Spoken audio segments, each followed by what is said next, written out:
बिस्मिल्लाहिर्रहमानिर्रहीम अस्सलाम वालेकुम dear students. I am Mohammad Shan Ali Chaudhary. जैसे मैंने आपको पिछली वीडियो में प्रॉमिस किया था कि पहले थ्योरम के बाद आज हम 12.12 करेंगे, यानी कि 12th चैप्टर का दूसरा थ्योरम। ये कन्वर्स ऑफ द थ्योरम है। मैंने आपको एक वीडियो में कन्वर्स ऑफ थ्योरम की डेफिनेशन, इन तमाम पार्ट्स जो थ्योरम में होते हैं, जिस तरह given, to prove, construction, proof, statement, reason, इन तमाम की डेफिनेशंस के लिए एक वीडियो बनाई थी। अगर आप वो वीडियो देखना चाहते हैं तो वो वीडियो डेमोस्ट्रेटिव ज्योमेट्री के नाम से इस पे मेरे पेज पे है, आप उसको देख सकते हैं। और अब चलते हैं, हम अपना थ्योरम को स्टार्ट करते हैं।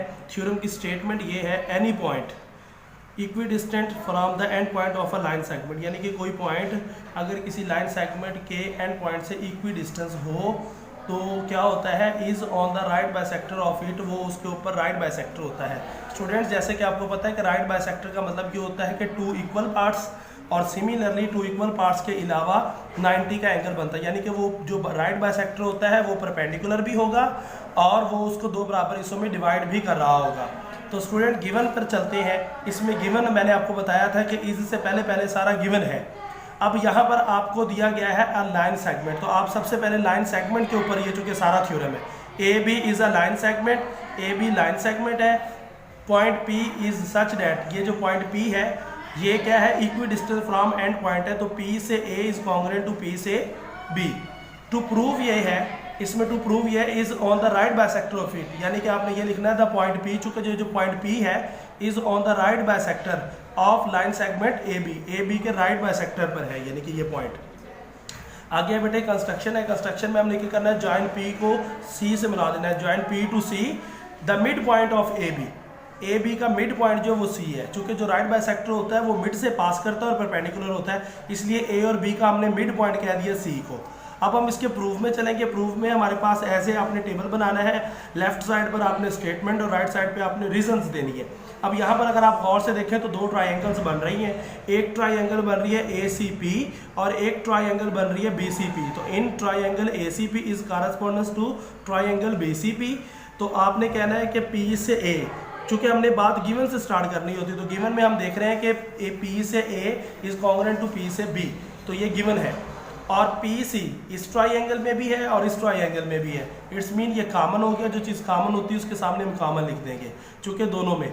और आप देखेंगे हमारे पास ये है कि ए से सी, चूंकि ये दोनों डिस्टेंस हमने बराबर कर दी हैं, चूंकि मिड पॉइंट कहा था, तो जो मिड होता है तो ए से सी का distance is equal to B से सी का डिस्टेंस, यानी कि ये फिगर में आप देख रहे हैं ए से सी का डिस्टेंस बी से सी के डिस्टेंस के इक्वल है। तो स्टूडेंट्स, स्टेटमेंट में ये वाली बात आ जाएगी, ए से सी इज कॉन्ग्रुएंट टू बी से सी, जो कि कंस्ट्रक्शन में आ जाएगा। और आगे देखें, अब हमने तीन एलिमेंट जब बराबर कर देते हैं तो वो ट्राइंगल्स आपस में कॉन्ग्रुएंट हो जाती है, मैंने कल भी आपको बताया था। और आज जो हमने ट्राइंगल कॉन्ग्रुएंट की है, इसमें ये भी साइड बनती है, पीसी भी साइड है और एसी भी साइड है। तो एज इट इन दोनों ट्राइंगल्स को लिख लेंगे और इनके दरम्यान में कॉन्ग्रुएंसी डाल देंगे, कॉन्ग्रुएंट के जो साइन है। तो ये किस वजह से कॉन्ग्रुएंट हुई है, side side side side side side congruent to side side side, यानी कि 3 दफ़ा साइड्स आ जाएंगी। ठीक है, उस ट्राइंगल की भी तीनों साइड्स और इस ट्राइंगल की भी तीनों साइड्स आपस में कॉन्ग्रुएंट हो गई हैं। अब आप यहाँ पर लिखेंगे, जब दो ट्राइंगल आपस में कॉन्ग्रुएंट हो जाएं तो उनके कॉरेस्पॉन्डिंग एंगल भी कॉन्ग्रुएंट होते हैं। तो इस ट्राइंगल में सी पर बनने वाला एंगल और इस ट्राइंगल में भी सी पे बनने वाला एंगल आपस में इक्वल होंगे। तो हम कहेंगे angle A C P is congruent to angle B C P. This is equation number 1, ये हमारा रिजल्ट नंबर 1 आ जाएगा। और इसके सामने रीजन क्या आएगी, corresponding angles of the congruent triangle, चूंकि ये दोनों कॉरेस्पॉन्डिंग है। अब आपको पता है कि ये दोनों एंगल्स एक ही लाइन पर बन रहे हैं, यानी कि मायर angle A C P plus मायर एंगल बी सी पी, दोनों को अगर हम ऐड करें तो आंसर आता है 180 degree.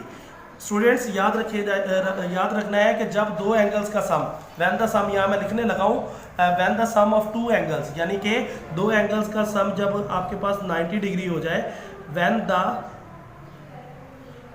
Some of two angles is equal to 90 degree, then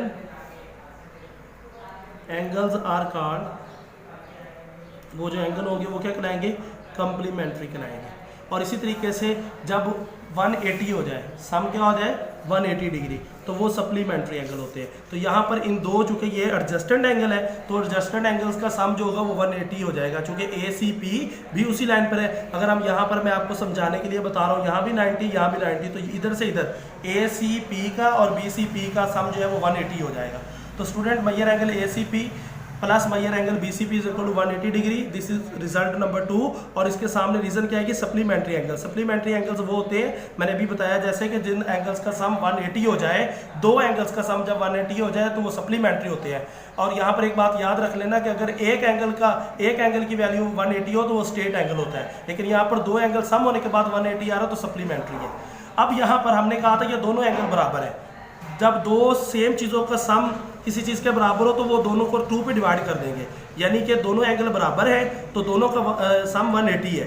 इसका मतलब ये है कि हर एंगल की वैल्यू, यानी कि मयर angle ACP is congruent to is equal to मयर एंगल BCP, तो वो चूँकि दोनों इक्वल थे तो 180 को 2 पे डिवाइड करेंगे तो हर एंगल की वैल्यू आ जाएगी 90 डिग्री। और यही आपने रिजल्ट फ्रॉम 1 और 2, चूँकि 1 में हमने कहा था वो इक्वल है और 2 में हमने कहा था उन दोनों का सम 180 है। तो जब दो चीज़ें बराबर हों और दोनों का सम सेम, यानी कि सम किसी नंबर के बराबर हो तो उसको सम को 2 पे डिवाइड कर देते हैं तो एक चीज़ की वैल्यू निकल आती है। अब स्टूडेंट्स आगे हमने लिखना है डेट इज, यहाँ पर 90 डिग्री लाने का मकसद ये है कि P से C हमने ये साबित कर रहे थे, ACP वाला एंगल हमने 90 बनाया, फिर BCP वाला एंगल यानी कि C पर हमने परपेंडिकुलर हमने साबित किया है। तो हमने बताया कि P से C is perpendicular on AB, this is result number 3। और हमने बताया कि ACP यानी कि एक लिख दी है, मयर एंगल ACP यानी कि C पर 90 है, जो कि हमने ऑलरेडी प्रूफ ऊपर कर दी है। और आल्सो अब जब 90 का एंगल हो गया है और वो हमने उसको कहा था कि मिड पॉइंट है, तो पता चला कि C से A is congruent to C से B, this is result number 4। और ये चूंकि हमने मिड पॉइंट कहाँ बनाया था बेटे, C को कंस्ट्रक्शन में, तो इसके सामने इसकी रीजन आ जाएगी कंस्ट्रक्शन की। तो अब हमारे पास वो परपेंडिकुलर भी हो गया और 2 इक्वल पार्ट्स भी हो गए। तो राइट बाइसेक्टर में परपेंडिकुलर भी होता है और 2 इक्वल पार्ट्स भी होते हैं। तो हमने यहाँ ये जो आई डॉट ही होता है इसका मतलब आइडॉस्ट कहते हैं, जिसका मतलब होता है डेट इज। तो ये डेट इज के लिए ये आल्सो का ये साइन है और ये देयरफॉर का, ये भी देयरफॉर का है। और यहाँ भी आ जाएगा therefore PC is a right bisector of AB। ये जो PC है फिगर में, ये राइट बाइसेक्टर ऑफ AB है, चूंकि ये परपेंडिकुलर भी है और 2 इक्वल पार्ट्स भी बन रहे हैं, 2 इक्वल पार्ट्स भी बन रहे हैं। तो that is the point P is on the right bisector of AB। तो ये जो पॉइंट P है ये राइट बाइसेक्टर ऑफ AB पर है। और ये आपने यहाँ पर इसके सामने जो रीजन लिखनी थी वो 3 और 4, यानी कि परपेंडिकुलर और इक्वल पार्ट्स के सामने ये लिख दिया। स्टूडेंट आई थिंक सो ये आपको समझ आ गया होगा। अब मैं मजीद इसको दोबारा इसकी रिवीजन कर देता हूँ ताकि आपको मजीद अच्छे तरीके से ये क्लियर हो जाए। देखिए स्टेटमेंट आएगी, any point equi distance from the end points of a line segment is on the right bisector of it. ये स्टेटमेंट है, इसमें हमारे पास गिवन भी है और टू प्रूव भी है। अब हमारे पास गिवन है any point equi distance from the end point of a line segment, तो सबसे पहले हमने लाइन सेगमेंट बनाना है, यानी गिवन में हम लिखेंगे AB is a line segment. फिर हमने लेना है पॉइंट P, चूंकि यहाँ बात हो रही है पॉइंट P की, इज सच डैट वो जो पॉइंट P है वो क्या है, इक्वी डिस्टेंस है from end point. Line segment के एंड पॉइंट A और B है, तो P से A is congruent to P से B। और हमारे पास टू प्रूफ क्या है, is on the right bisector of it, यानी कि वो पॉइंट, तो लिखेंगे the point P is on the right bisector of AB के राइट बाइसेक्टर पर है। आगे हम करेंगे कंस्ट्रक्शन में हमने करना है ज्वाइन P टू C, इसको डॉट से जाहिर करना है, ठीक है। The mid point of AB, यहाँ पर C को हमने मिड कह दिया है। और फिर प्रूफ में स्टेटमेंट रीजंस, अब देखें यहाँ पर 2 ट्राइंगल बन रहे हैं फिगर में, ACP और BCP। तो triangle ACP is corresponding to triangle BCP और P से A is congruent to P से B, चूंकि गिवन से हमने स्टार्ट करना होता है प्रूफ को, और P से C दोनों में है तो कॉमन हो जाएगा। और A से C, चूंकि मिड पॉइंट C बनाया तो A से C is congruent to B से C, तो ये वाली बात भी आपने कंस्ट्रक्शन में की है। अब 3 एलिमेंट आपने इक्वल कर दिए, यानी कि कॉन्ग्रुएंट कर दिए, तो वो ट्राइंगल भी आपस में कॉन्ग्रुएंट हो जाएंगी।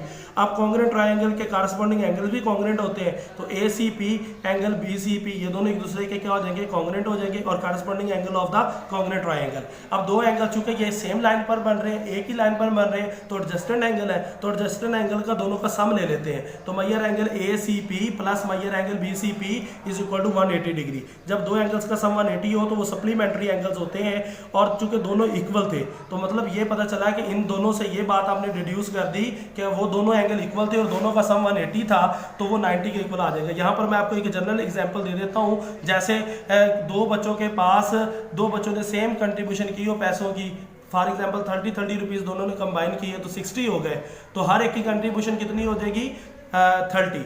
तो पता चला कि हमारे पास ये दोनों के बराबर थे पैसे, फॉर एग्जांपल समझ लें, तो उन दोनों को सम किया तो 60 होगा, तो हर बच्चे के 30 निकल आएंगे। इसी तरीके से दो एंगल सेम है, इक्वल है, कॉन्ग्रेंट है, उन दोनों का सम 180 है, तो हर एंगल की वैल्यू 90 डिग्री आ जाएगी। 90 डिग्री हम इसलिए लेके आ रहे हैं कि चूंकि हमने राइट बाइसेक्टर में पढ़ा था कि राइट बाइसेक्टर वो होता है जो 90 का एंगल बनाए और 2 इक्वल पार्ट्स में डिवाइड करे। तो PC is perpendicular AB, this is result number 3, और ये हमने बता दिया है कि PC जो है परपेंडिकुलर AB पर आ गया। अब हमारे प्रूफ का एक हिस्सा हो गया राइट बाइसेक्टर के लिए। अब दूसरा हिस्सा है कि वो दोनों इक्वल भी होते हैं। तो दोनों इक्वल उसी सेंस में होंगे जब C से A का C से A is congruent to C से B, तो ये हो जाएगा रिजल्ट नंबर 4। तो यहाँ कंस्ट्रक्शन में आपने चूंकि C से जो कि C को मिड पॉइंट बनाया था, और यहाँ पर therefore PC is the right bisector of AB, ये जो PC है राइट बाइसेक्टर ऑफ AB है, that is the point P is on the right bisector of AB, ये जो कि आपने प्रूव करना था। स्टूडेंट्स आई थिंक सो समझ आ गया होगा आपको, और इसको दोबारा गौर से देखें, वीडियो को घुमा के आगे पीछे से देखें, स्टॉप करके देखें, ताकि वो आपको अच्छे तरीके से समझ आ जाए। अपने दोस्तों के साथ, अपने टीचर्स के साथ शेयर करें, और नेक्स्ट वीडियो हमारी 12.13 पर होगी। तब तक के लिए अल्लाह हाफिज़।